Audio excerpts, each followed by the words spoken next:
Lux was the prince of the former empire, and he had powers that allowed him to destroy entire armies alone. He was known as the Dark Dragonite, but after being defeated, he wakes up and sees himself locked up inside a prison cell. A girl approaches him, and he begs her to listen to him, saying that he can explain everything. He tells the girl that a cat had stolen a woman's purse, and as he was chasing it, he happened to accidentally fall into the school's shower room. He had fallen on top of a girl and wondered how he got there, and thought that he needed to come up with something to get out of this situation fast. He tells the girl that she's cute and that she's a knockout. She called him a hoodlum, and he realizes that the girl doesn't care about his story at all. She asks him if the sword device is his, and tells him it's rare to see a man carrying two of them, especially a black one to begin with. Another girl comes, asking her what she's doing here. The new girl tells him that the headmaster wants to meet him, and they drag their prisoner with them. A new girl tells him that he must have nerve for peeping on girls showering, and he tries to tell her the story again.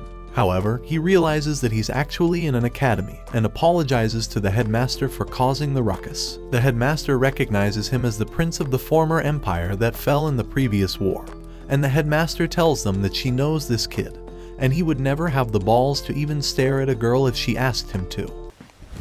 Emotional damage! She asks him if he knows about this academy. She tells him girls have a higher aptitude for riding the mechanized dragons, so this happens to be an all-girls school that is intended to train them. However, she wants him to work here, and he asks her why she would ask a man to do this. She tells him that it's rare for boys to be able to ride the mechas. The girls yell at her, and the blonde girl comes in and says that it's unacceptable that he would work here. He realizes she's the girl whose plot he saw, and the girls warn her that he will develop plot with her again if she gets close. The headmaster tells him that she'll leave him at the mercy of the girl, and the girl orders him to fight her. Anyone feeling like they have deja vu of a blonde girl fighting the only guy in a school full of girls?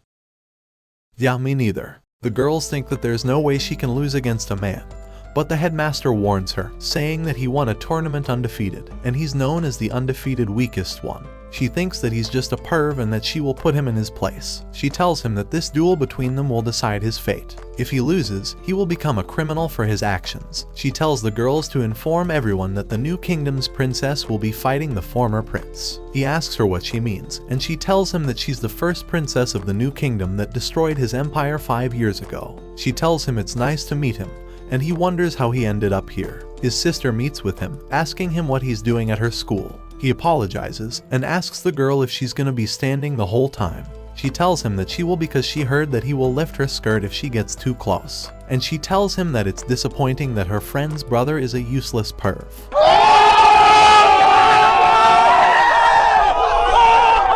His sister asks him how she would pay his debt if he's incarcerated, and tells him that they've been considered criminals since the war, so they already have a very large debt to pay. She tells him that he needs to be more responsible, and he tells her he's been trying his hardest to do that.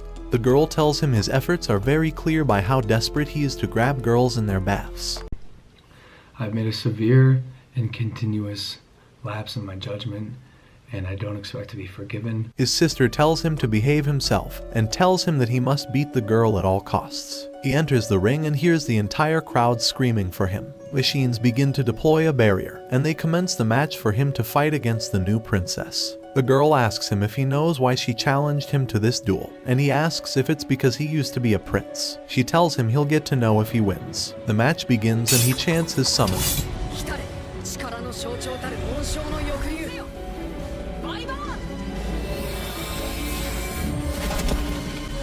She tells him that he looks pathetic, and that her machine is on a completely different level. She has a divine raiment. His sister knows that this type of machine has an ability that generic machines can't do anything about, and that only the most skilled can even use them. The teacher tells them to start fighting, and she begins firing at him right away. He flies around to dodge her bullets, and she tells him to show her a good time because she likes it rough. He attempts to dodge her magical ability, but gets a direct attack. He asks her if they would be able to work things out if the match ends in a draw. He tells her he's truly sorry for what happened in the bath, and the girl thinks that he's not just some random imbecile. He's the king of morons. She summons her cannon. The girl tells him that he should get rid of his dragon and use the sword he's hiding. He apologizes because he won't be using it, and the girl tells him he will meet his doom. Her metal weapons begin flying at him, but he dodges and parries them at incredible speeds. However, she fires her laser beam at full throttle. His sister's friend realizes he's about to lose, but his sister tells her that he won't be losing that easily. The princess wonders how he's still alive and feels like he's toying with her, so she decides to unleash her ultimate weapon and activate its full energy. She tells him to beg for mercy from her divine raiment and sends a gravitational attack that sends him crashing towards the ground. Her energy is beginning to run out, but she tells him that it's over for him.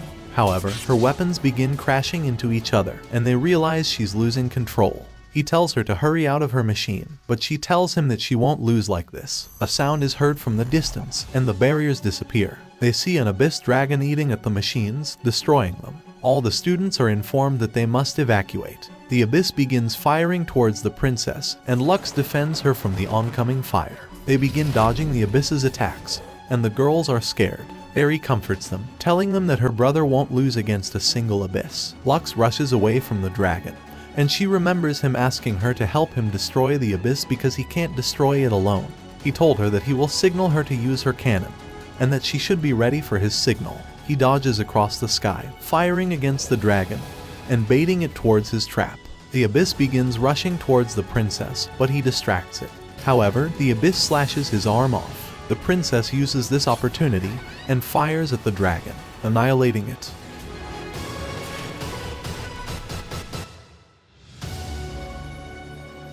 Lux comes crashing down, and Ms. Tsundere goes to check up on him. Shower plot progresses again, and she thinks that this is the first time a man has ever tried to protect or help her. Inside his dorm, he dreams in pain, remembering himself staring at a pond, and hearing his brother asking him what he intends on doing. His brother had asked him if he was willing to stay by his side, or if he had his own plans. He wakes up from his dream and sees that the princess is here to take care of him. He asks her why she's here, and she tells him it's because he saved her. She introduces herself as Adismata. She tells him that she's grateful for him saving her, and tells him that she's a lenient and generous princess. They stare at each other and laugh, and she tells him that she trusts him. She says that she'll let him know the real reason for her duel, and she tells him that she couldn't let him get away with seeing that in the shower, and he apologizes for seeing her plot, but calls it pretty. She tells him that he's a filthy dog and that he should drop dead. She tells him that she was talking about this and goes on to show him a mark above her plot. She tells him that she hasn't ever told anyone about this and that he should keep it a secret. He tells her that he'll keep it a secret and swears on his swords that he will keep it a secret. She asks him why he refused to use his sword during the duel, but he doesn't know what to say. She tells him that his punishment will be attending this all-girls school. She tells him to call her Lisha as if she was his classmate, and leaves. The girl was spying on them and wonders who this Lux Arcadia guy is. The next day, the teacher introduces Lux to the rest of class and tells him to greet them. He introduces himself, and Lisha has taken a liking to him. The girls think he's cute and think he must be extremely powerful. He wishes he could just go home and sees a pink-haired girl he recognizes as Philafi. He thinks it's been 7 years and tells the teacher that she's a childhood friend of his. The teacher allows him to sit next to her, and Lisha gets jealous. He asks Philafi if he could borrow her textbook, but she tells him to call her Fee. The rest of the class begin thinking they're cute for their nicknames, and she gives him her textbook and calls him Lou. Poor Lisha is getting Later on, the girls ask him if he's a handyman. One of them requests his hand for service. What do you mean by that? And the other girl thinks that she wants some of that too. Are you sure about that? One of them decides to create paper requests so they could all get service from him and begin calling him Luxie. Lisha comes up to him and tells him she also has a request. She tells him that from now on, she wants him to be her exclusive personal assistant.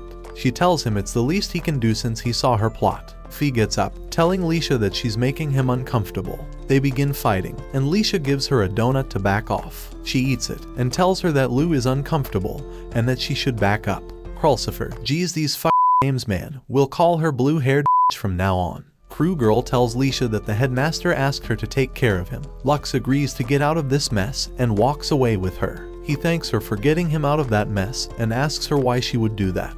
She asks him if he's heard of the Black Hero, the legendary drag knight who single-handedly brought down the entire empire. She tells him that no one knows who he is and that she has a request for him. Find the black hero, she commands him, because she has personal business with him. He remembers his brother telling him that the army put his childhood friend on the list of human experimentation. He tells his brother that he doesn't want to kill people. He wakes up the next day, wondering what that dream was. He grabs Plot and thinks the blanket feels good.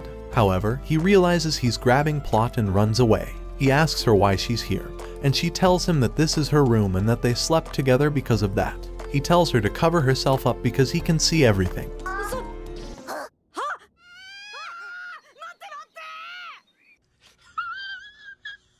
Eri tells her brother that she's surprised how he could transfer to this school and already develop more Plot yet again. He tells her that it's not like that, and he tells her that the headmaster paired them together because there were no other vacancies and that she trusts him with her sister. Eri warns him to be careful because rumors are already going around about him. She leaves, and he asks her why she's leaving so soon. She tells him that if she stays by his side any longer, she won't be able to leave him. She tells him it's a joke and leaves. He goes inside a barn and says that he's here for a request. He sees Lisha lying on the floor and asks her who the manager of the shop is. She tells him that she's the manager and shows him his repaired dragon.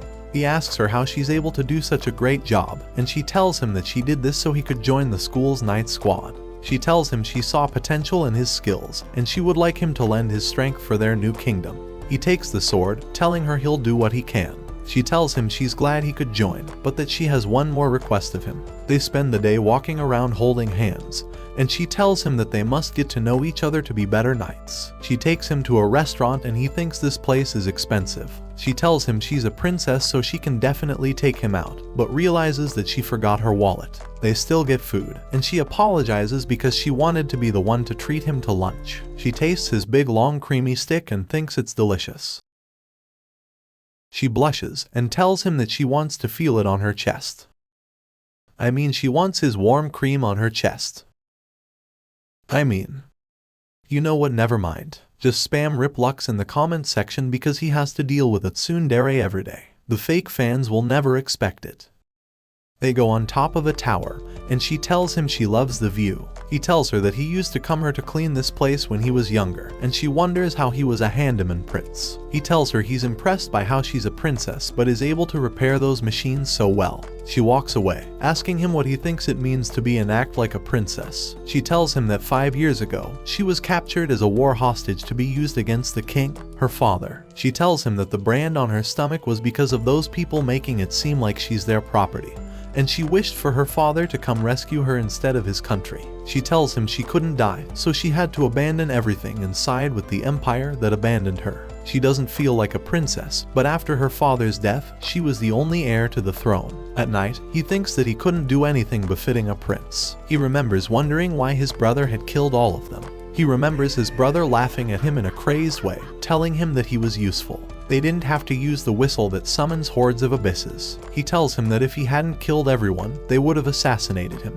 His brother tells him that he doesn't understand anything. Lux wakes up, wondering how he fell asleep, and hears bells ringing. The teacher lets everyone know that an abyss appeared, and that there are security forces headed to eliminate it. They are the last line of defense and must be prepared to fight. Lisha tells him that she's heading off because the military is short-handed. She tells him not to worry because she's strong, and heads off. Eri asks him if something is wrong, and Lux realizes that there's been an increase in abyss recently, and doesn't know why. Lisha gets ready to attack the giant slime, but hears a whistle blowing. The slime explodes, and Fee hears the sound of a whistle and tells Lux. The slime explodes, and someone tells the eggs to hatch now. Hundreds of abysses appear, and a man comes from within. He tells her that he is a commander from the previous empire, and Lisha tells him that this is treason. He tells her that this is his homeland, and blows the whistle again. The abysses begin flying around, but Lisha attempts to hold them off with her laser cannons. However, another one begins attacking her as she keeps attacking, and she begins falling behind. One of the Drag Knights comes back telling them that they're in danger. Lux tells his sister that he will go to help Lisha, but his sister tells him that he can't do anything with his weak machine, especially without using his sword. He tells her not to worry and decides to head off. Lisha is still fighting against the dragons with her gravity weapon. She asks if the rest are safe, but they tell her that they're in no condition to continue fighting. Lisha says she will go for the leader to destroy his ability of controlling the abysses. The man blows the whistle again, and 3 of the abysses begin firing at her. As she attempts to dodge around, their leader strikes her down, and they see the entire Empire's rebellious army. Lux tells her to hold out, but she tells him that it's okay, because in the end, she couldn't do anything befitting of a princess. She tells him it's been difficult, but she truly wanted to be one and prove herself. The leader tells her to spare him the pitiful story, and rips her shirt to show her mark, telling her that he was the one who did that to her, and she remembers. She throws her sword towards him, and as he is about to end her, Lux comes to save her. Lux tells her that he also failed to achieve anything as a prince. He tried to save everyone but failed, so he has dedicated his life to saving people.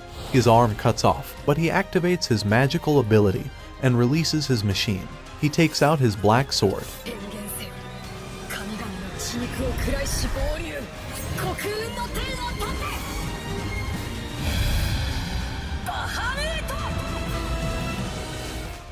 He gets covered in black armor, and they realize that he has the black divine raiment. Eri sees that her brother has released it, and the girl realizes he's the black hero. With his armor, he goes around annihilating all the abysses standing in his way. He explodes them one by one, and his sister remembers that he was the drag knight that single-handedly destroyed thousands of machine dragons. Reload fire.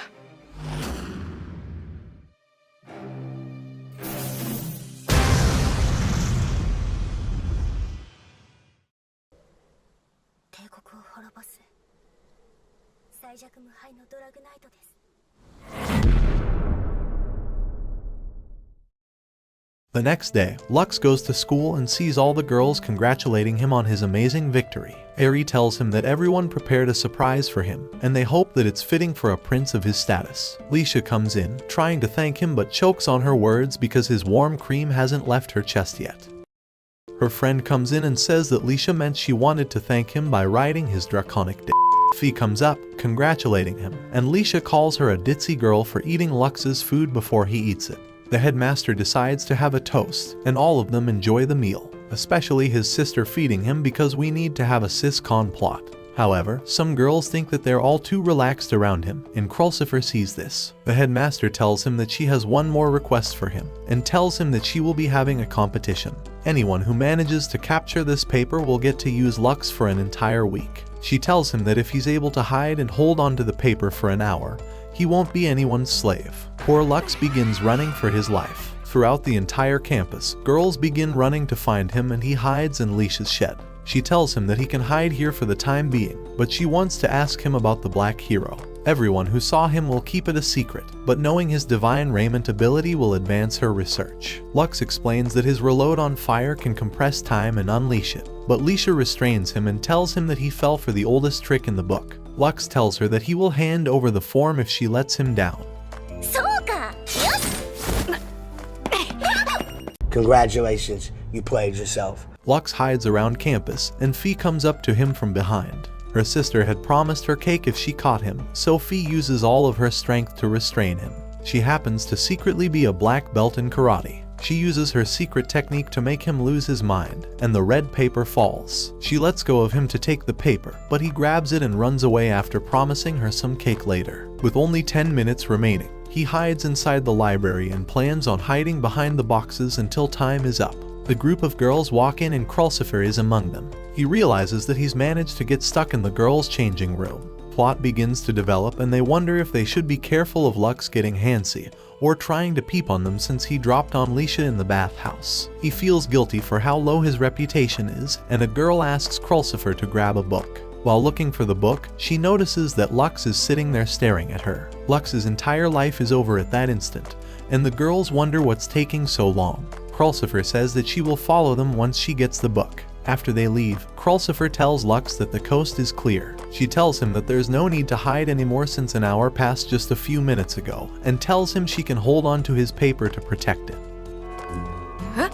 Lux wonders why it just rung right now, but Krulsifer reveals that this was all part of her plan and will now get to do anything she wants to him throughout the week. All she had to do was move the clock hand to trick him. Krulsifer bends over, telling him that she wants him to blow her back out this next week. What do you mean by that?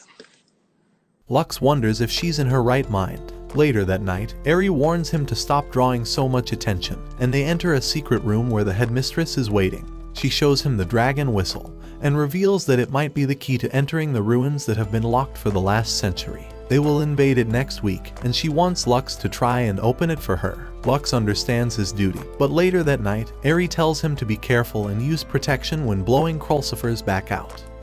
Sorry, I mean she warns him to be careful on his date with her next week because she might be hiding something.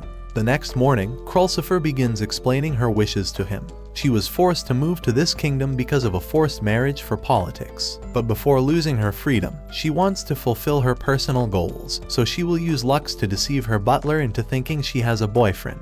She tells him to get closer, and gets in his ears. The girl starts screaming. Krulsifer warns him that she will tell everyone about him peeping if he doesn't follow through. These girls are scary. Poor Lisha is getting c***ed again. At night, Krulsifer privately tutors Lux, but Lisha barges in to interrupt their time. Fee comes in and sleeps on Lux, and Lisha gets jealous again. Lisha isn't done with Krulsifer yet though.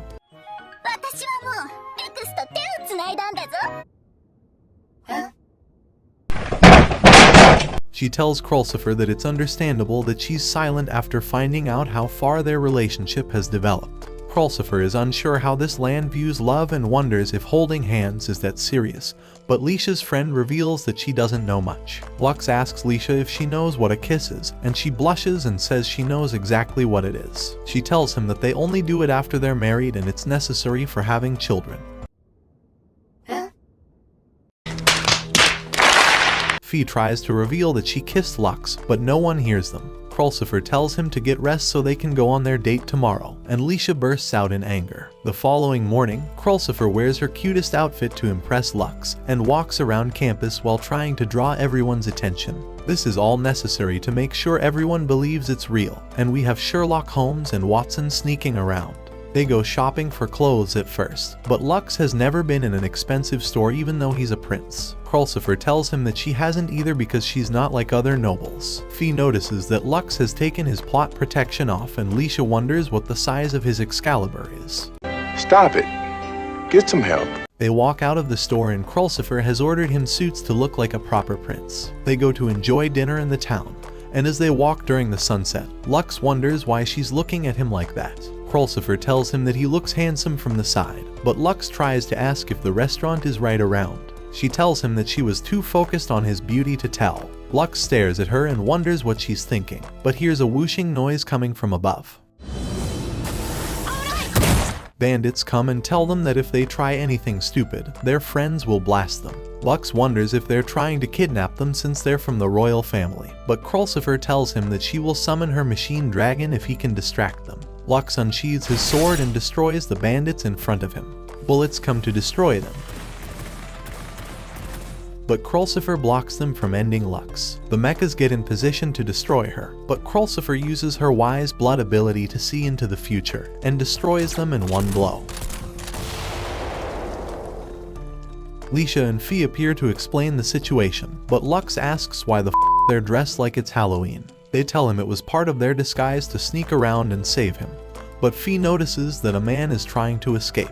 He tries to run away, but a mysterious woman appears from an alley and chokes the man in place. She tells Krulsifer that it's been a long time, and Krulsifer remembers she's Alterize. Bro, like actually what the are these names? We'll call her Butler from now on. Shift Alt Tab girl goes on to have dinner with them, and Lux wonders why Lisha and Fee joined them. Krulsifer introduces Lux as her boyfriend, and her butler wonders who this kid is. Lisha says that they're definitely not dating, but Lux tries to tell Lisha to stay quiet just for now. A man comes from behind, asking why they're mocking him right now. He tells Alterize that he couldn't wait to see his beautiful bride, and grabs her face to admire it. He holds her hand, introducing himself as Baltzaride. Okay, I'm f***ing done. Who the f*** named these characters? He's the head of one of the 4 great families who will marry Krulsifer, but she tells him that she's already in a relationship. The man laughs and says that this guy is a mere peasant compared to him. Krulsifer tells him to piss off and stop referring to her as his wife. The man decides to challenge Lux to a duel for Krulsifer's hand, and asks Lux what he thinks of this. Krulsifer suggests making this a 2-on-2, and tells him that he can pair with Alterize to fight them off. The man accepts the duel and tells them to be there, and Lux guarantees that he will show up. Later that night, the man learns about the secret to enter the ruins, and his informant happens to be none other than Lux's brother.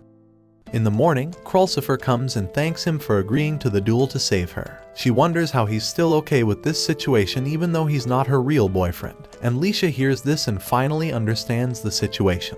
She's happy that Lux's heart belongs to Lisha after all, and Lux realizes there's no escaping her stupidity. She tells him that she will go and add more attacking methods to his drag knight, like a giant drill so he can pierce her heavens. Krulsifer tells Lux goodbye, and Lisha is still thinking about Lux's giant drill.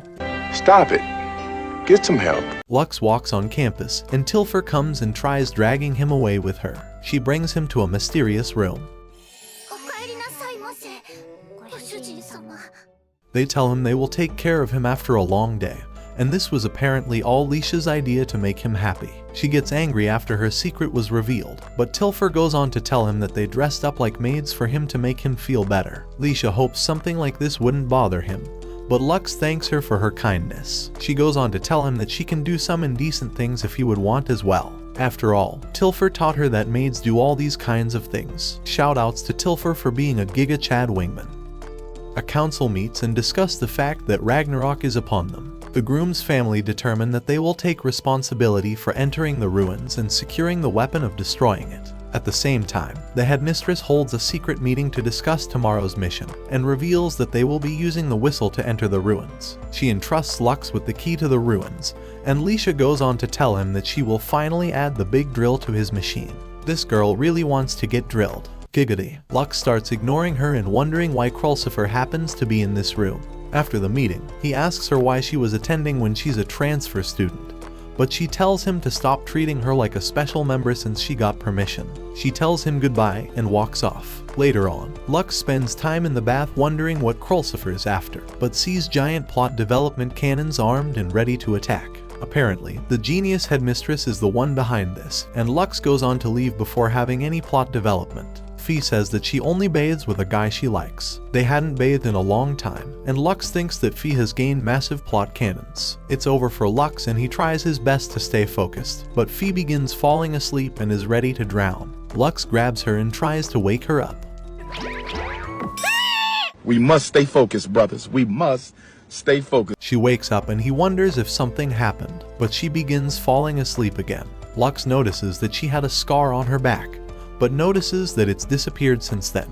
He wonders how this happened, but Fee goes on to tell him to make sure he's safe tomorrow. He promises he will be safe, but begins to pass out from all the heat and blood flow. The next day, the teacher introduces the head of their mission. It is none other than Barzaride, and Lisha asks what's the meaning of this. He tells her that he's mainly here just to help, especially since his future wife is among them. He wants to personally protect her if anything were to happen. They head out and arrive at the ruins before them. Krulsifer moves forward to enter the ruins, and Lux wonders why she's in such a hurry. A giant abyss comes from underneath the fog, but it's no regular abyss, it's a Diablo, one of the legendary abyss able to destroy an entire city alone. It rushes forward towards Lisha's friends, but Lux fends it off with his sword. However, even his sword begins to get crushed, so Lisha tries to save him from his impending doom. The dragon swerves around the entire field. While the abyss is attacking one of the knights, Krulsifer uses her wise blood to stop him in his place.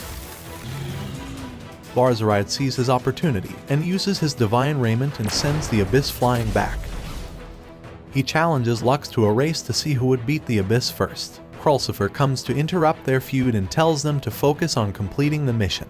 She goes on to engage her wise blood, but the dragon's movements are all unpredictable now, and she fires without a single bullet hitting on target. The abyss launches a fire blow that rushes straight towards Krulsifer, but Lux saves her in the last second.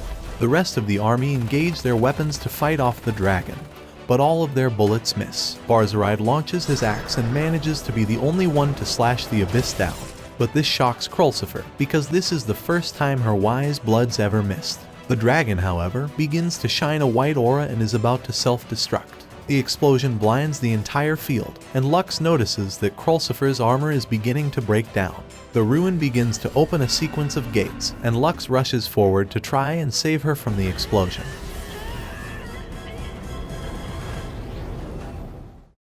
Inside of his memories, Lux remembers his brother making sure he's okay after a giant explosion had destroyed the ground beneath him. He was trying to use a new technique, and his consciousness begins fading back. He sees that no one is around him and wonders where he could have teleported to. Krulsifer reveals that they're likely in the ruins and thanks Lux for saving her from the explosion. As they get closer to the center, Krulsifer collapses, but is determined to continue moving forward before she loses her last chance. She collapses once more, so Lux begins carrying her on his shoulder. They arrive at the entrance, and Lux wonders why she's been looking for the Black Hero this entire time. She reveals that the Black Hero is the only one who can ride his Drag Knight infinitely, so she wants to ride his Drag Knight infinitely. What do you mean by that? Inside the center of the room, they arrive at the altar, and Lux goes on to take out the key to the altar. However, it begins to activate, and the altar acknowledges Krulsifer to be the key to this altar. She reveals that she's not a human from this world, she's a survivor of the ruins. The structure begins to collapse from above them, and Lux grabs Krulsifer and begins running away. They manage to escape but are stuck inside of the ruins, but Krulsifer moves forward. These box-shaped objects was where Krulsifer was first found, revealing that she's not a real daughter of a royal family. Her father had found her abandoned here, so he adopted her and raised her with no memory of this place. But she knew that she didn't belong in their family. Everyone was distant from her and looked nothing like her, so she did her best to become a Drag Knight just to gain everyone's love. But the one thing she wanted the most, her siblings' love, she was never able to feel it. She wanted to believe that these ruins were fake, but the way they reacted to her proved that she was part of the ruins. She apologizes for bringing him along with a useless person like her. Lux tells her that even if no one else in the world cared about her, she's his friend and partner, so he doesn't want her to say sad things like that. Krulsifer tells him not to believe all the bullshit a woman says. It's an evil world we live in. She wonders how he could be so kind, so Lux reveals that it's likely because of his upbringing. He was kicked out of his house along with his mother and Eri, but there was one thing he could never forget. Nobody would help his family when his mother was bleeding out, and that was the last time he ever saw her. He hated everyone and became disgusted by every living person. But Fee was the only person that saved them. She was the only one who helped them even when he had no value, so she gave him hope to not hate everyone in the world. Krulsifer wonders if Lux's kindness would have saved her if he became the prince of the empire, but a giant drill comes and pierces the ground. Lisha asks him if he can finally realize that a drill is useful because she wants him to hurry up and drill her hole already. Lisha asks him if he did anything strange with Krulsifer, but Lux has no idea, and she calls him a lewd perv. Later that day, Eri lectures him for being so dumb and not getting any information out of the ruins, but hands him a herbal tea to help him recover for his big duel. Lux takes the drink and passes out. Eri wonders if this will satisfy Krulsifer, and she remembers her planning to do this so Lux wouldn't have to come and save her. At the duel site, Barzeride wonders where Lux is, but Krulsifer tells him that it will just be them two battling it out. Barzeride summons his Drag Knight, and Alterize goes on to also begin summoning her Drag Knight. However, Barzeride uses his magical ability to knock her unconscious. The battle between the two of them begins, and Krulsifer uses her wise blood to avoid all of the oncoming bullets. Barzeride does the unexpected, dropping his axe to grab Krulsifer's leg and activating his magical ability. None of Krulsifer's wise blood shots are able to land, and he finally reveals the true source of his power. He fires 3 bullets that pierce her armor, and flanks her from the back to slash her down with his giant axe. As he stood over her, it became clear to Krulsifer the only reason he tagged along was to observe her Drag Knight's divine raiment ability, and he was also the person who sent the bandits to attack her. The information from the battle allowed him to gain the edge in this duel. Barzeride calls her a mere tool that can't do anything against a man such as him, and tells her that no one in this world can save her. However, a sword comes slashing down, and Lux apologizes for being late. Clad in his black divine raiment, the Black Hero has finally arrived. Lux tells him that he will never hand his girlfriend over to him, and Barzeride challenges him to come and take her. Lux rushes forward in full throttle, attempting to pierce his barriers with his mighty power, but Barzeride strikes him down. But now Lux finally understands. The reason he can read his movements is because he stole Krulsifer's wise blood. His divine raiment steals the opponent's divine raiment and drains the energy from their Drag Knight. That's why her butler's energy was sucked right away. Barzeride praises him for noticing, but fires directly towards Krulsifer, giving Barzeride the opportunity to latch onto Lux and steal his reload on fire ability. His speed multiplies and he vanishes throughout the field to strike down towards Lux. Unable to do anything against his divine raiment, Lux barely manages to hold his ground. Barzaride reveals that he promised the Empire he would fight off Ragnarok for the new Empire, and he needs to collect all the powers he can. The way he sees it, a single woman is nothing compared to saving an entire country. However, something changes in Lux's armor, and it begins flashing red. Krulsifer begs him to stop playing the role of her boyfriend. She's merely nothing and was only using him as a tool. In the end, she shouldn't have bothered a person to involve himself with her. No one has ever cared for her and it should have stayed that way. Lux's armor flashes, and he tells her that she's his lover. He will save her no matter what happens.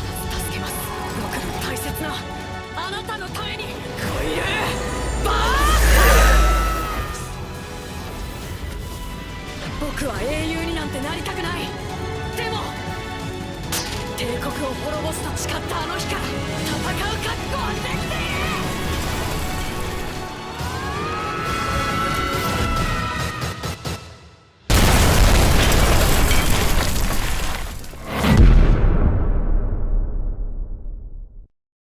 After the battle ends, Noct wonders how Lux continued fighting, so Eri reveals that he lost control of his Drag Knight on purpose to gain its extreme power. Lux goes to Krulsifer, saying the battle is over and tells her to come back home with him. She cries and accepts, holding his hand. The next day, Lisha continues following Lux around because it's the last day of the contract. Lux screams in shock, and the butler tells him that Krulsifer's family has approved him to be her fiancé. The butler apologizes for all the trouble and excuses herself. Krulsifer tells him to sit next to her and to quit bothering the customers. Their relationship was fake, so he wonders why this is still ongoing. But Krulsifer reminds him that he screamed he's her lover during the duel. Lux tries to say that he was just being impulsive, and asks her to stop making fun of him. Krulsifer responds that after being with him for a week, she realized she didn't like weak-minded p***y boys.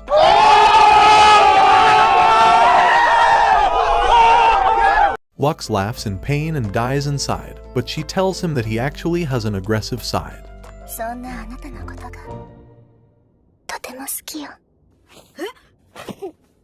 Poor Lisha is getting again. そんなこと。もう少しだけ。Poor Lisha isn't getting just she's getting giga. Krulsifer moves back and licks her lips. She grabs Lux's face and tells him that if they were to get married, she would be kissing his hard metal drag while riding it. What do you mean by that? Lisha barges in and yells at them for leaving her out. A few nights later, a girl with black hair walks around campus and the other girls realize they haven't seen her before. She continues running around, and a teacher tells the girl to hurry home before the creepy stalker comes to her. She notices something is off about the girl, but decides to just leave her alone. Poor Lux has no idea how no one has realized it's him yet. Earlier, a girl was telling Lux that Ragnarok has been unleashed, and Lux remembers Blazaride's words. However, Charis tells him not to worry because there's another girl who can fight Ragnarok. Celes is her name, and she's the strongest among third years. She will be returning soon, but she hates men more than anything in this world. Charis has a solution for this problem. However, so Noct and Tilfer restrain Lux and they reveal their ultimate plan to dealing with this problem. They take off his plot armor. Poor Lux can't get a break.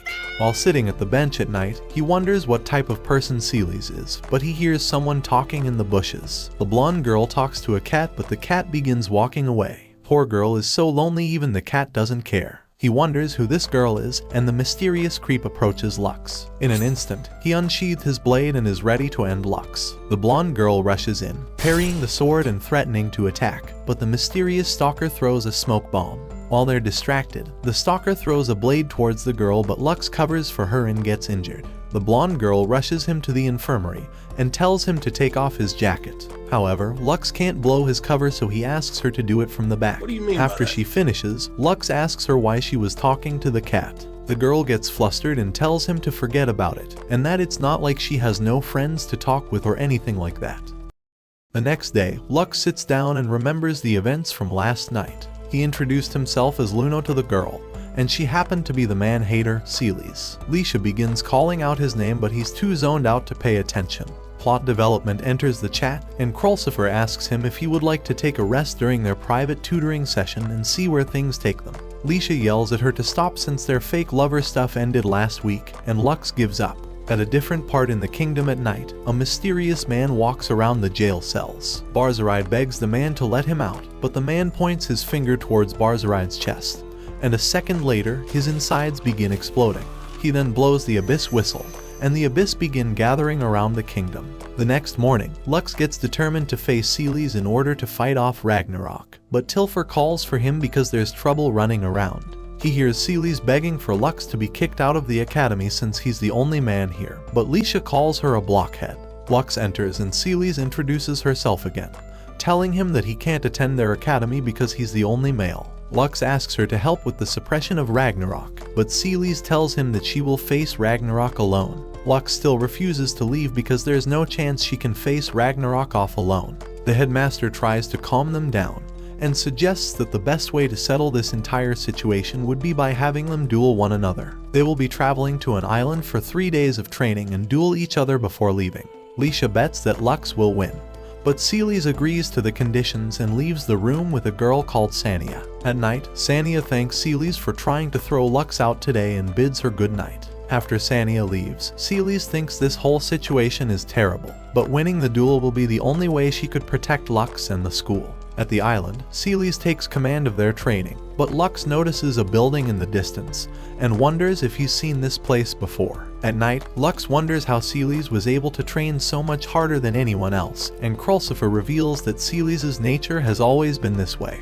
but she's always looked bothered by something. Before they head off to bed, Lux tries to give Charis her clothes back, but Tilfer and Noct think this is a boring development because they fit him so well. Sania calls for Lux for an urgent request, so he enters the room and realizes that the only thing that's going to be longer than this night is his dick. Celes wonders if anything's wrong, so Lux immediately switches to his girl voice and wonders why she would call him here. She asks him to massage her and eventually asks him to change. Lux tries to leave, but she begs him to stay a little longer, so he decides to switch into his woman outfit before she notices it's really him. Celes finally gets up and notices that Luna is the one who's here. Seeing her only friend excites her, however, Lux tries to leave before she catches onto his disguise. His attempts to leave sadden Celes, so she asks if she would like to hang out tomorrow instead. Lux tries to do everything to get out of this situation, but Celes thinks that Luna must not like her after all, so Lux reluctantly agrees to hang out with her. This cheers Celes up, but she notices Luna's sword happens to be here. After unsheathing it, Celes thinks it's a pretty device and hands it back to Lux. He leaves the room, but Sania wonders why Luna is sticking around Celes' room. Krulsifer interrupts to say that Luna was only there because she asked her to meet at this place, and asks Sania why she was watching over Celes' door so carefully. Sania is caught with her dick in her hand, so she decides to leave. Krulsifer tells Lux to come with her, and Lux wonders how she knew it was him. She told him she'd never forget her precious Lux. She warns him of Sania because she seems to want him kicked out of this academy. That same night, Fee stares outside the window at the moon, and Lux wakes up and sees the intense plot development in front of him. Lux wonders what she's doing here at this time, and Fee asks him if he would want a hug. He remembers hearing Fee's words telling him that hugs cheer you up. He smiles and tells her that he's not a child anymore, but Fee tells him that she doesn't think he's changed, and that he's always been the same. She hugs him, telling him that even if he loses, she will fight Celes for him, and will make sure that they will never throw him out. The next morning, Lux plays with his fake plot, and Celes finally approaches him to begin their day out together. Throughout the town, she takes him to all kinds of shops, and eventually leads him to a bathing dress shop. She asks him if he would like to try one, but he runs away and says that he has a fever. Celes takes care of him but apologizes for not being a proper escort. Lux tells her that she's wrong, and that he's been having fun walking around with her all this time. Celes hugs Luno, telling him that she's so happy to have found a kind friend.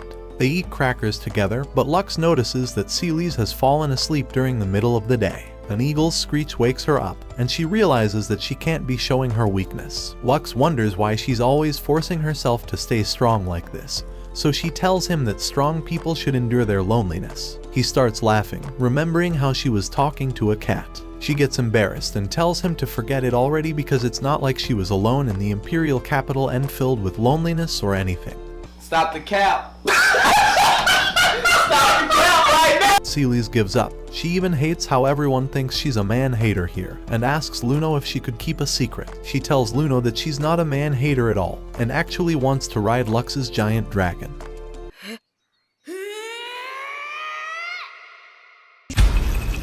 I'm not gonna judge your journey. It is your fantasy. The next day at the castle, investigative reports have found that Ragnarok's empty husk was found, but it appears that the body likely disappeared somewhere in the ocean. Celes changes for her swimming practice, and Sonia asks if Celes is going to allow that man to swim with them. After being silent for a moment, she then reveals that she actually doesn't hate men. If anything, she's fond of them since her teachers have always taken care of her. However, she can't rely on a younger man in her position, and will do anything to defeat Lux. Beach scene, you know what that means: plot, plot, and even more plot. At the beach, the girls call for Lux by the name Lisesharte. He sees all the plot and looks away from them. I told you this guy couldn't look at girls even if they asked him to. Krulsifer explains that it's okay since it's not underwear, and Fee splashes him with her giant water guns. Sorry, not those. Fee continues splashing him until he runs away from the situation and finds Lisha struggling. She's worried her outfit will reveal her mark, but Lux tells her that it's okay since she's as flat as a surfboard. No, that one there was a violation. Personally, I wouldn't have it. Lisha yells at him, and we get an from the headmaster. Eri notices that she's outclassed in every single way and gets depressed. Lux asks her what's wrong, but she calls him a perv, and Lisha calls him a cis-con. Mrs. Giant Cannonballs finally appears and asks the headmaster why Lux is joining them. She wonders where Luno is, and Lux realizes that he's screwed. Charis pulls him away and hands him a bikini to wear for the beach. Tilfer is excited by this because she wants to see swimsuit Lisesharte. Immediately, Lux runs away but bumps into Celes. Celes mocks him for having so much free time to go to the beach and leaves coldly. This puzzles Lux, because he remembers her telling Luno that she wanted to apologize to Lux. She had learned her swordsmanship from his grandfather after all, but in the end, she was the reason for his death. Her only remaining wish was to make sure that his grandson doesn't face the same fate, so she must beat him against all odds. Lux sits alone in his room, knowing he can't lose either. In the distance, the mysterious stalker oversees them and meets up with Lux's brother. The next day, the duel between the two of them is finally about to begin. The winner will gain one wish, and she asks if both of them are okay with the conditions. They agree and they both draw their swords.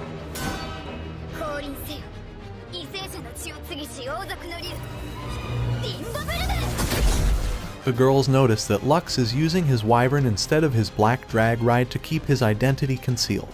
The two dash towards each other and clash their swords, but the mysterious stalker runs around in the forest. Charis and Tilfer catch the mysterious man after intercepting all their letters and have uncovered the true identity of the stalker. It's none other than Sania, and she takes her covering off. She reveals her mission is to kill everyone here and overthrow the new empire. Immediately, she unsheaths her sword and the dragon whistle is heard. Her divine raiment pulsates and begins to transform, enlarging in size and strength. Meanwhile, Lux continues parrying all of Celes's attacks while dodging her, but she releases her magical energy and sends a lightning bolt to pulverize Lux. He begins to lose control of his drag ride, allowing him to activate Recoil Burst and rush towards her. In an instant, she vanishes away and teleports behind Lux. But just before she is able to launch her attack, loud screams begin to deafen their ears. Tentacles pierce the ground and throw Celes out of control. Eri runs around and notices that Fee is the only one missing.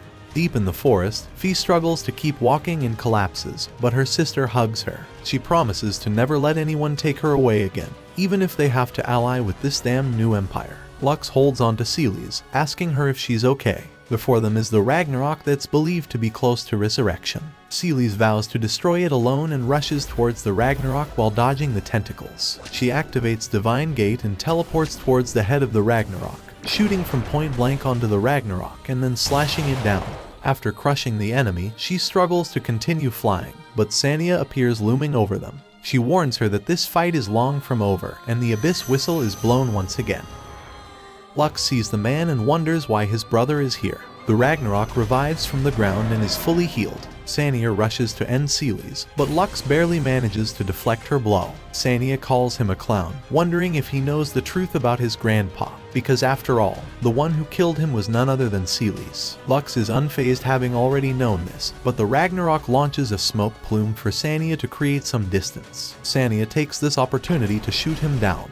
After a while, Lux finally manages to wake up Celes from being unconscious. She sees him and apologizes for not telling him about his grandfather's death. During her childhood, she had learned that there may be corruption in the former empire, But when she told Lux's grandfather, they imprisoned and killed him, throwing the rest of his family out of his palace. Still, his last words encouraged her to always seek the truth, because she happened to be right. This is why she's always wanted to defend Lux, and apologizes for deceiving him and lying to him all this time.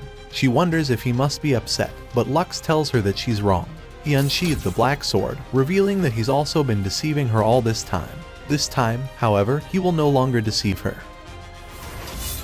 権限せよ神々の血肉を食らいし暴流バハムート The pitch-black divine drag ride appears before Celes. Lux tells her that he's never hated her and loves her awkwardness. He takes off, flying straight towards Ragnarok. In an instant, he destroys Sanya standing in his way. As he gets closer, he activates his reload on fire, and even as the Ragnarok launches his tentacles towards him, Lux's incredible speed allows him to destroy every single one of them. This is his hidden skill and action.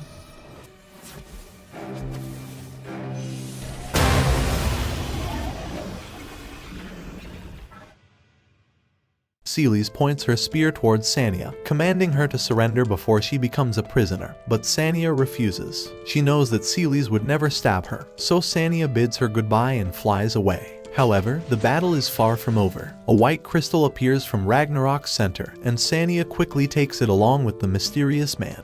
The mysterious man finally takes off his cover, and Lux realizes that it's not his brother. This boy's name is Hayes, and he promises to revive the nightmare from 5 years ago. Sanya launches an attack towards Lux and they disappear. After they're gone, Lux stares at that same building from before. In Celes' room, Lux treats Celes, but she will not forgive him for deceiving her this entire time with the Luno act. Lux wishes he could somehow amend things, but Celes thinks it's most miserable that she's so happy to have been saved by him. She's never understood the feelings of men, but wishes for him to teach her just like his grandfather used to. If he does, then she will approve his entry back into the academy. Lux promises that he will, but tells her only if she gets on her knees and while staring at the building once more that night, he tries to remember the nightmare from 5 years ago. However, all the images in his head appear distorted and dark, and he realizes that he really can't remember it. Interrupting his thoughts, the ground rumbles and a giant object begins exiting the ocean.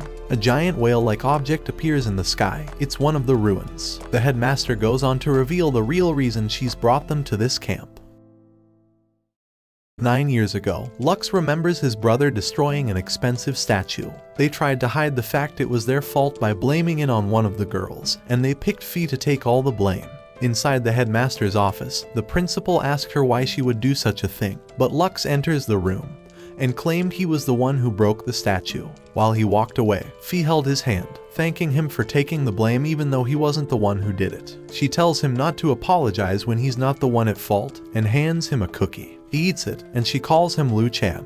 Her name is Fee, and when he says it, she smiles back at him. The next morning, Lux comes to Fee's room. She tells him that she will be participating in the ruins investigation along with him. Lisha comes in and asks him to come with her for a moment. She tells him that this will be how he gets rid of his drag rides limiter, the over limiter. Once he gets his release code, he will be able to unlock his drag knight's true form. But he must be careful because the consequences could be fatal. Underneath the ruins, everyone gathers to begin the investigation. Eri tells Lux that she'll be joining along with him and asks him to protect her insides. Sorry, I meant protect her inside the ruins. They armor up and the ruins gate begins to activate. Inside the ruins, they must traverse 11 floors to reach the heart of the ruin, so they decide to split up into teams to investigate the ruins thoroughly. Lux is assigned the 6th floor, and Celes is excited to join his team, but Eri tells her to investigate the 3rd floor instead. Poor Celes is lonely all again. Lux tries to cheer her up by promising to meet up with her halfway through. Her happiness is apparent, and the other girls think she's definitely after Lux as well. While traveling around, Eri tells him not to touch Noct just because no one else is around. However, Noct reveals that Eri shouldn't be worried because Lux is too much of a pussy to stare at a girl even if she asked him to.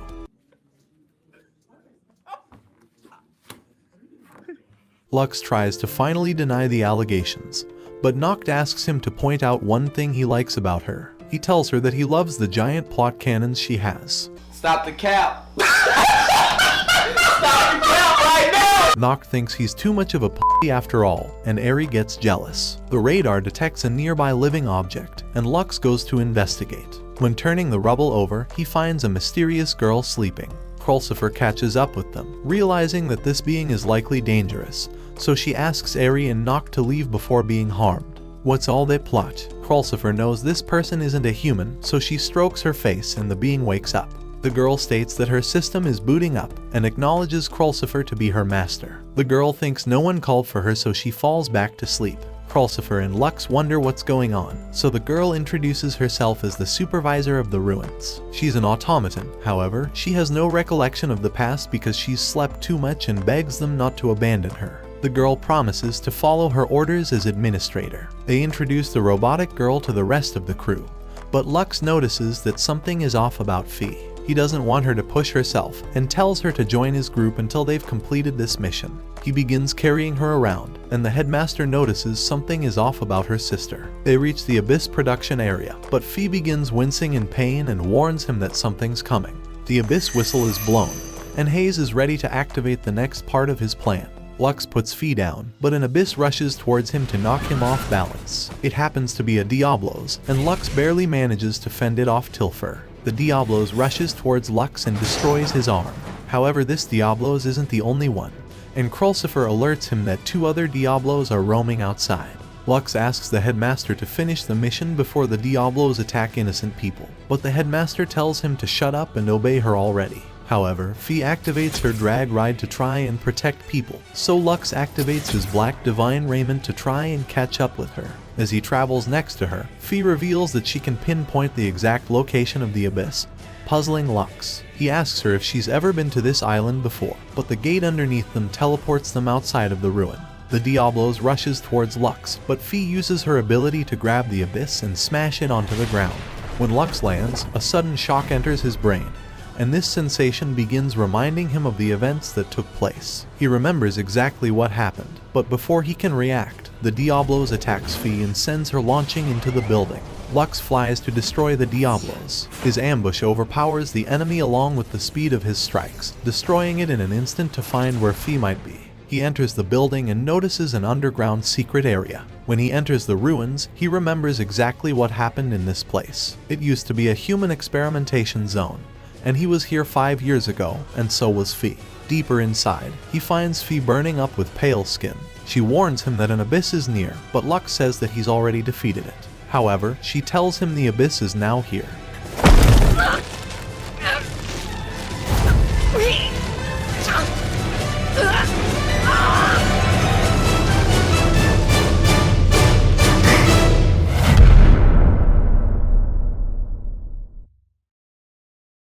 Lux's memory flashes, and he remembers promising to Fee that he will create a country where her family can live peacefully. Fee ran to him and kissed him, telling him that it's a good luck charm to meet again someday. He flashes back to the present and tries to call out her name. When she hears his voice, she falls unconscious, and Hayes is disappointed that Fee wasn't able to finish the mission. Meanwhile, Krulsifer and her team manage to destroy the Diablos laying inside. However, Lisha feels that everything is suspiciously off since they've arrived at the camp. Krulsifer congratulates her for actually using her brain instead of constantly just thinking of riding Lux's drag ride. Lisha says of course she thinks about other things, but then realizes she's being made fun of. They get an alert from Eri telling them that they found the entrance to the ruin, but they need a key in order to open it. Meanwhile, Lux raises his sword towards Hayes, but he warns him to not act so hastily. Hayes has implanted a seed inside Fee that would transform her into an abyss. This seed would eat away at her insides unless she follows Ragnarok's commands, and it's been causing her fevers and headaches when disobeying the commands. And the order that she's been fighting this entire time is to kill Lux. If she continues to disobey, she'll be turned to ashes. Lux lowers his sword, realizing his weakness, and Hayes asks him if he would like to create a deal.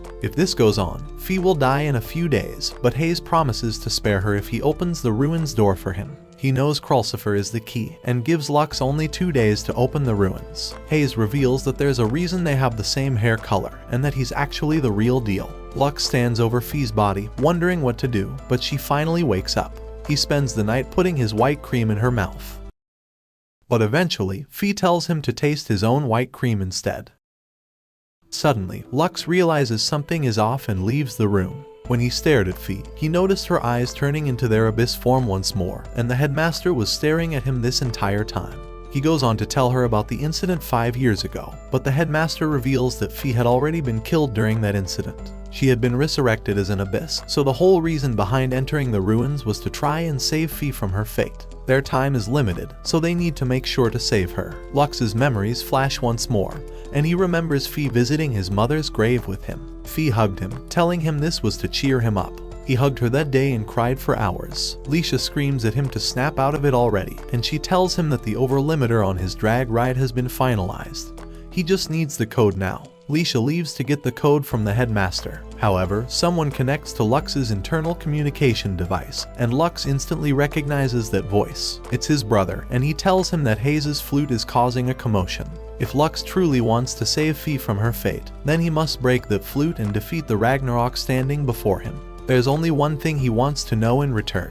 After that, Lux went to check up on Fee, and she lets him know that she's known all along about the abyss inside of her body. This entire time, she has been able to continue pushing forward because she didn't want Lux and her sister to be lonely. But now that they are all surrounded by friends, she thinks it's alright now. Lux tells her that she's wrong, that she's the reason he's been able to continue fighting this entire time. He promises to save her for sure this time, and Fee is glad that Lux has never changed, promising to wait for him. Back inside the ruins, the girls wonder how to open the ruins without a key, but Krulsifer has already prepared an excuse for this situation. She opens the door, which causes the headmaster to be suspicious, but Krulsifer's excuse is that she's been an administrator this entire time, which is why she can open the door. Noct thinks it's no surprise that Krulsifer got Lux while Lisha is still worthless. They entered the room and the robotic girl confirms this is the place as she's regained all of her memory. Her only task was this, without leaving a single one of them behind, to dispose of all of them. She claims they've betrayed her master, and Hayes finally appears. This was all part of Hayes' trap, and Fee appears to be controlled by the Abyss. Hayes uses the Abyss whistle, causing Fee to armor up to begin the offensive against them. Lux summons his drag ride, but the AI girl summons unmanned drag knights to battle against them. Their speed shocks Lux, and he realizes they're all over limited beyond their speed. Celes attempts to hold them off, but Fee quickly flanks her and punches her towards the ground. Lisha prepares her gravity weapon, but Fee uses her Mission Fate ability, destroying it. Krulsifer attempts to use her divine raiment, but Fee's ability renders it useless. She latches onto Lisha's armor and throws her towards Krulsifer, taking both of them out at once. This is the power behind her divine raiment. She can render all other armors ineffective. Hayes prepares to insert the white pearl into the heart of the ruins, but Lux's brother appears. As he stares at him, Hayes hears the sound of an abyss whistle which causes him to panic. And when he attempts to blow his whistle, Fee's grappling hook destroys it from his arm. The rest of the Drag Knights have also been destroyed, and they command Hayes to surrender before it's too late. However, he uses the dragon whistle to summon another Ragnarok. Celes and Lisha attempt to take it on, using their energy cannons to synchronize their energy and blow at it. However, the Ragnarok counterattacks and begins launching branches to restrain them. Hayes reveals the Ragnarok's powerful ability, regeneration from wounds like a Hydra. Lisha and the rest of the army begin falling back, but Lux comes to defend her. He begs Lisha to use the overlimiter, but she's worried it could end up killing him. Lux says that they're going to die if they don't do anything here anyway, forcing Lisha to send it to him. Lux activates his reload on fire. Lisha prepares to send him the code, and at the same time, he begins rushing towards the Ragnarok. The question that Lux's brother asked him was if he truly intended on saving his sister. He told him that he's nothing, not even a protector, and that nothing in his future is ideal. Lux's anger grows, and he activates his end action ability. In a fury of speed, he flies around while blowing away every single branch coming towards him. His destruction, however, becomes his biggest weakness as the logs grow stronger to attack him. He remembers his brother telling him that he hasn't changed and is as foolish as he used to be. The logs begin to suck the energy out of his divine raiment while Hayes tells him that everyone is going to die here because of him. However, Fee yells that Hayes is wrong. She knows that Lux is trying to change this country even if he sacrifices himself. At the same time, Lisha sends Lux the code to the overlimiter. Fee screams at Lux to continue fighting for the sake of his own wishes. ありがとうフィーちゃんオーバーリミットオン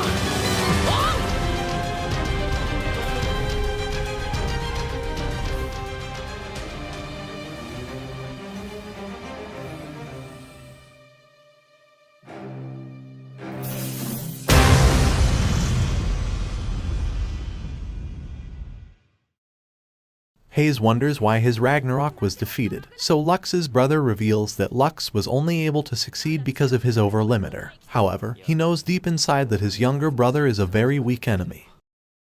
Later that night, Fee sits closely next to Lux to take care of him. She's feeling better after the battle and has trained to resist the flute from now on. She tells him that she's fine now because he kept his promise.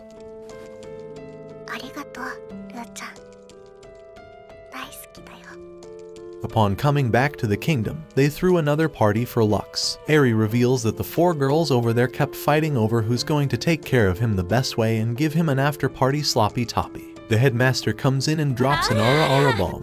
She reveals that there's going to be a major event upcoming soon, the largest event in the entire country, the Foundation Festival. But the only one who isn't excited is Lisha. Later that night, Lisha pokes Lux to try and say something, but Krulsifer beats her to the punch and asks to go on a date with him. Charis interrupts and volunteers Celes to have her insides penetrated deeply by Lux. Sorry, I meant Celes wanted to have her friendship deepened with Lux. Fee eats some meat and tells Lux that she could eat his meat better. Lisha tells everyone that she has the best head game of all. Are you sure about that? Everyone gets mad, so the headmaster tells everyone that Lux should choose the 3 girls who worked the hardest at the island to date. Lux struggles to choose. I knew he was a f***ing cis-con. Stop it. Get some help. I'm just joking. Eri walks him to his first date and warns him to be careful. The Empire's assassin blade has recently gone missing. The strongest drag knight to ever fight during the war may be after Lux, so she just warns him to not be distracted.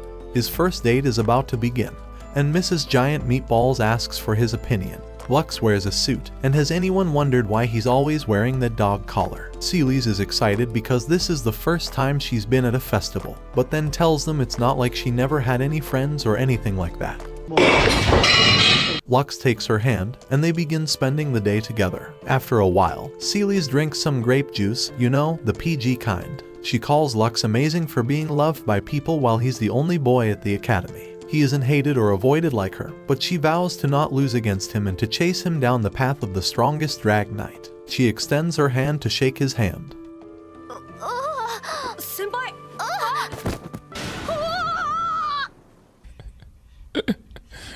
Sensational. Silfer thinks that Lux finally acted like a boy after all, and Charis apologizes for interrupting their date. Celes just experienced a different kind of climax. During his next date, he's going to be accompanying Krulsifer inside a nice ball for the nobles. She welcomes him and they begin dancing.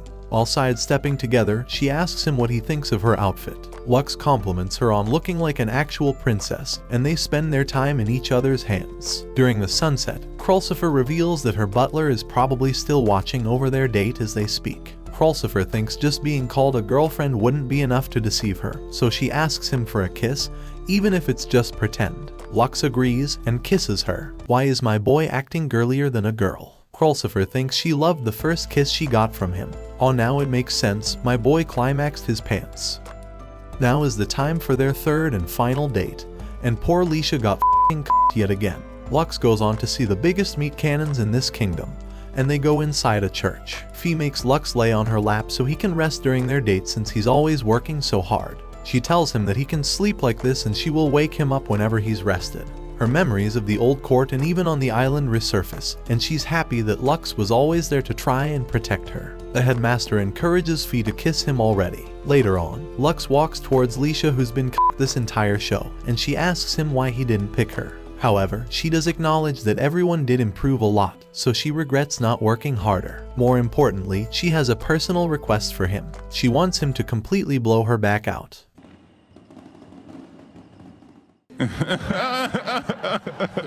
She asked him to become her knight. After all, he's the only strong one and he knows about her secret. Lux tells her that he's been considered a criminal since he's the former Empire's prince, but Lisha encourages him to just think about it and let her know before she addresses the nation on the last day of the festival. She runs away, and Lux wonders if he would truly be suited for it. A mysterious figure looms over them in the distance. The next morning, Eri spends time with Lux atop the clock tower, and reveals that he'll only be able to operate his Black Drag Knight for 12 minutes during the festival's duels. At the same time, he has to be weary of Hayes and the Empire's assassin blade. A woman questions why they called for her, and Lux unsheaths his sword in contempt. However, the girl is glad to finally see her master and introduces herself. Her name is Yoruka, and she's not here to kill Lux. She's only here to serve her master. She wants to use her limbs for their true purpose. She says she wants to use all of her flesh until she's squeezed every last drop of his murky white liquid out. Sorry, I meant she wants to just grant all of his deepest desires while he goes into the deepest part of her. Sorry, I meant. Never mind. Just spam Rip Lisha in the comments section for being c***ed. The fake fans who didn't make it this far will never expect it. Yoruka asks him what his command will be, whether it's an assassination or an odd job. He can use her however he wants. Not gonna lie, that shit made me hard. I'm not gonna lie, I just got it, bro. I'm not gonna lie. I know guys, I know, she's a plot development master, but trust me, it'll get harder. Giggity. Eri tells him to stay focused, and Yoruka begs him for her first order. Lux tells her to talk to him later once he has more time for this, so Yoruka agrees and runs off like a ninja. Eri warns him to stay alert, but Lux thinks she will obey him, so he'll just have to wait until the festival's duel is over. Shower scene. I told you guys this was gonna get a lot harder. Yoruka tells him that she knows how to heal a man's plot, and Lux screams for help. Poor Lisha is getting yet again. After a huge plot development session, Lux walks with Yoruka and she tells him she could have eliminated everyone if he wanted her to. Lux asks her why she came to serve him after all this time. He knows of her past, about how she created a contract with his father to protect the fallen empire, but since he's already dead, she no longer has to uphold the contract. Yoruka reveals that her body intends to fight until the very last bit of the empire is destroyed, regardless of the contract. She asks him how long he's planning on deceiving the girls. After all, he can destroy this entire country and rebuild his own. Lux thinks she's joking, but Yoruka goes on to ask him to make a promise with her. She wants him to swear that he's going to destroy this country and rebuild the Arcadia Empire, but Lux refuses to ever do such a thing. A moment of wind passes by them. Lux loses his guard.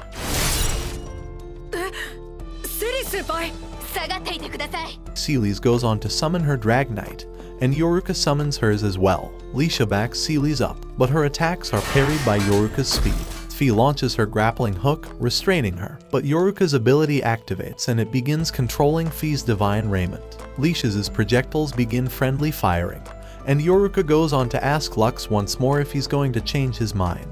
She will even reveal the secret plan regarding this country if he regrets his decision, and then disappears before their eyes. Inside one of the rooms, the robotic girl completes the activation of the ruins. Hayes is excited to finally put his action into motion, but Yoruka doesn't seem too pleased. Sanya wonders if they could truly trust her, and Hayes reveals, wait, is this dude a girl? Hayes goes on to activate the orb in front of him and slyly smiles. Inside the council's meeting room, the leaders of the nation meet with Lux to discuss the opponent's plans to overthrow the empire. They reveal that after the All-Dragon battle, the Drag Knight tournament, the enemies will be carrying out their plans. Since all of the empire's Drag Knights will be damaged after the tournament, they want Lux to be their final trump card. They've found over 100 abyss in nearby villages, and they want Lux to lure them all out and act as a decoy. Eri thinks it's unfair, but Lux reluctantly agrees. However, there's one more condition. Lux must also win the All-Dragon tournament. You know, you'd think they'd just cancel the tournament so they're not defenseless against the army. But what do I know? I just create videos with one hand. At Lisha's repair shop, Lux asks her to modify his wyvern without revealing his reasoning behind it. Lisha agrees and leaves, but Lux notices that someone is spying on him. He tries to follow the footsteps and eventually finds Yoruka. She's excited to see him again. Over the dimming sunset, Yoruka says that he can do anything he wants to her. Oh, shit. Here we go again. She wonders why he doesn't want to fight tonight, but Lux still doesn't understand why she's upholding her previous contract. For Yoruka, she's been doing this for her late young brother, because from the moment she was born, she could sense someone's thirst for blood and kill them. Her father had died to a sickness, so Yoruka and her twin brother inherited the country. Soon enough, their country was destroyed by the Arcadia Empire, and Lux remembers his father taking Yoruka's brother hostage. Yoruka's floodgates open and she tells Lux that he resembles her little brother. Yoruka explains her brother was killed a long time ago, so it's her loyalty to her dead brother that makes her continue fighting and upholding the contract. She leaves, warning him to be careful at the tournament tomorrow. The following morning, the All-Dragon tournament began. They begin with solo battles for the first day, and the second day will be group battles. Lux begins his battle, and his opponent outclasses him in strength and speed. She parries all of his blows and maneuvers her drag ride with agility to close the distance between the two of them. As she attempts to strike, Lux uses Howling Roar to knock her away. While knocked away, she throws her sword towards Lux to catch him off guard. However, Lux catches the sword and throws it towards his opponent, destroying her to win the match. Krulsifer wonders why he's acting different. He's never once before tried to win, as usually he would always run away until the time limit expired. After winning all his matches, Lux prepares to head off to become a decoy. The final tournament match is about to begin, and it's Lisha's turn to finish the matches. It was an evenly matched battle, but halfway through, Lisha's armor stopped responding to her commands. A green aura began to overtake her armor and she started firing towards the crowd. As she prepared her ultimate cannon, Krulsifer stopped her immediately using the freezing cannon.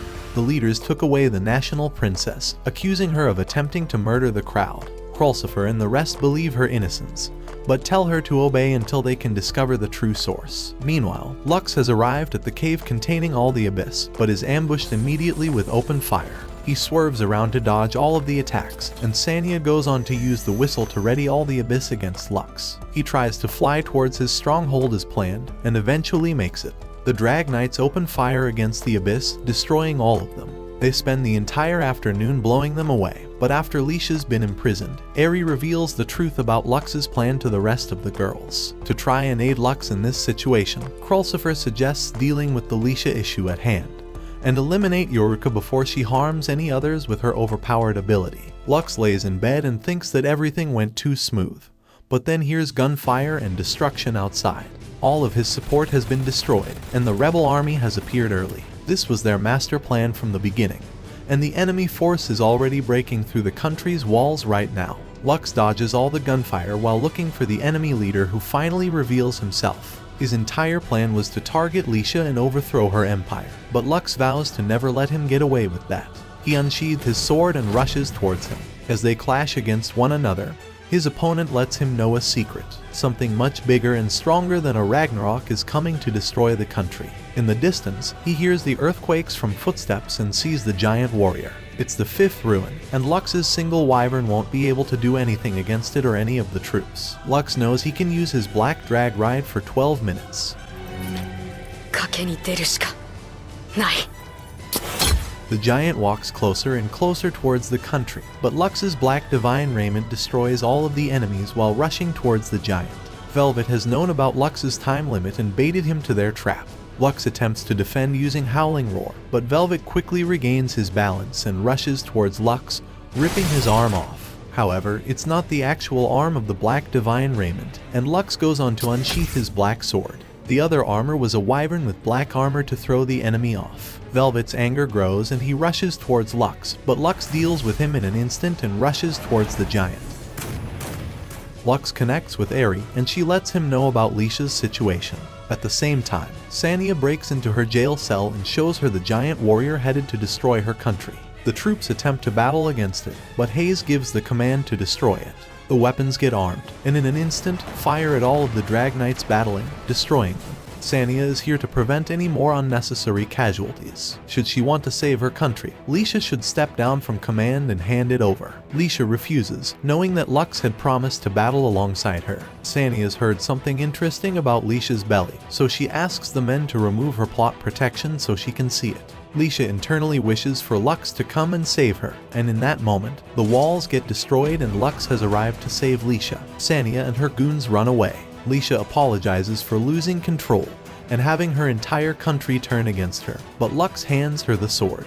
He knows it was Hayes' doing, but he still tells her that even if no one else accepts her, then he will. Because even if all the people in this world never accept him, he will continue fighting as long as Lisha accepts him. He gives her his hand, and she accepts to continue fighting. The giant has arrived at the country's walls, but Krulsifer fires towards him. As the giant is ready to destroy her, Fee uses her grappling hooks to drag the warrior's arm down. The giant begins moving forward once more to destroy the entire country, but Lisha's voice radiates in the sky and she uses her gravity weapon. However, the giant is still able to continue moving and renders her gravity weapon useless. Lux holds Lisha's hand, saying he will transfer his reload on fire energy to her gravity weapon. His comforting words encourage Lisha, and Lux goes on to activate his reload on fire, along with Lisha's gravity weapon. The magical energy forms in the sky, forcing the giant to fall down. Fee takes her opportunity to pull him down, and Krulsifer uses her freezing cannon to stick him to the ground. The giant can no longer move for 10 minutes, and Hayes is insane with excitement.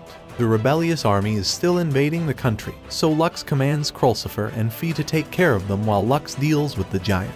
Lisha comes, thanking him for always putting her at ease when he's with her. Lux, however, notices something is off and pushes Lisha away. The entire city is split in half, and Hayes finally introduces his drag ride. While Krulsifer and Fee take care of the opposing armies in the town, Sania invades the capital's castle and commands them to obey her orders. Celes appears from behind, attacking her instantly. She vows that she will finish it this time. Sania activates Astral Line to destroy the city. At the same time, Lisha clashes against Hayes' double-edged sword. But as they face off, Hayes kicks her off. However, Hayes notices that Lux has completely disappeared. But before he's able to respond, a giant light nearly incinerates him. She launches her projectiles towards him, and he attempts to fight them on. Lux continues traveling to find the control room, but finds Yoruka standing in a field of roses. She tells him that the new leader of the Empire will just have to be his sister, but Lux has now found a reason to defeat her, and it's to save her. Yoruka laughs and instantly vanishes towards him. A flurry of attacks follow that Lux barely manages to fend off, and Lux asks why her brother was killed. Yoruka reveals that his father's guards were the ones who killed him. They wanted to blame the entire war on Yoruka's brother and removed his head. Ever since the day that her brother met his fate, Yoruka gave up and resigned herself to this fate as well. However, Lux tells her that she's wrong for her actions, because even now, he knows someone who isn't willing to give up until they've created a better empire. Yoruka says it's time to end this, and the field around him turns black. In an instant, she vanishes towards him, and Lux wonders how this occurred. Yoruka explains that consciousness is like breathing. No matter how hard you concentrate, it will be interrupted at one point. She vanishes behind him and launches her attacks. She continues clashing against him and he tries to fly away. However, Lux will not give up because the same way she wished for that ideal along with her brother, he will fight for it. He's trying to destroy this new empire. The subtleties in her movement resulting from her emotions were the key to exposing her weakness. This entire time, Lux has been trying to change his empire. It was the reason he became a traitor to his own empire, so he could destroy it and rebuild a better empire from the ground. Yoruka finally understands that this entire time, he's been fighting for his empire single-handedly. Celes destroys Sania once and for all, but the ground begins shaking beneath her. The robotic girl activates the final order, and Hayes tells Lisha to prepare to meet her doom. As she's knocked down, Lux comes to rescue her. The giant unleashes an eye from the inside, preparing some Death Star shit to destroy the entire country in 30 seconds. The girl starts counting down, but Yoruka destroys the white pearl inside, and the robot girl falls asleep. The giant weapon is disarmed, and Hayes finds out he's been betrayed. He decides to take matters into his own hands, but Lisha prevents him from attacking Lux. With a swing of his sword, he casts her away.